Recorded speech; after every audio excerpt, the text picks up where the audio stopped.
In this video, I'm going to show you how to log out of your Gmail account on a laptop in just a few simple steps. This is a quick and easy process, and it's useful if you're using a shared computer, switching accounts, or just want to make sure your email is signed out properly. If this video helps, please hit the like button and subscribe for more helpful tutorials like this.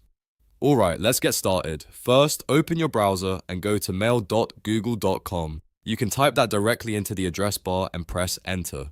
Once Gmail loads, make sure you're signed into the account you want to log out of. At the top right corner of the Gmail page, you'll see your profile icon.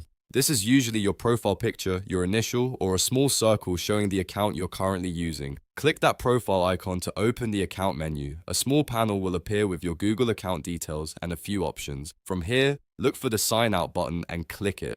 As soon as you do that, Gmail will log out of your account on that laptop browser. You'll be taken back to the Gmail sign-in screen, where you can sign in again later if needed, or choose a different account. That's all it takes to log out of a Gmail account on a laptop. It only takes a few seconds, but it's an important step for keeping your account private and secure, especially if you're using a public or shared device. If this tutorial was helpful, don't forget to like this video and subscribe to the channel for more simple step-by-step guides. Thanks for watching, and I'll see you in the next one.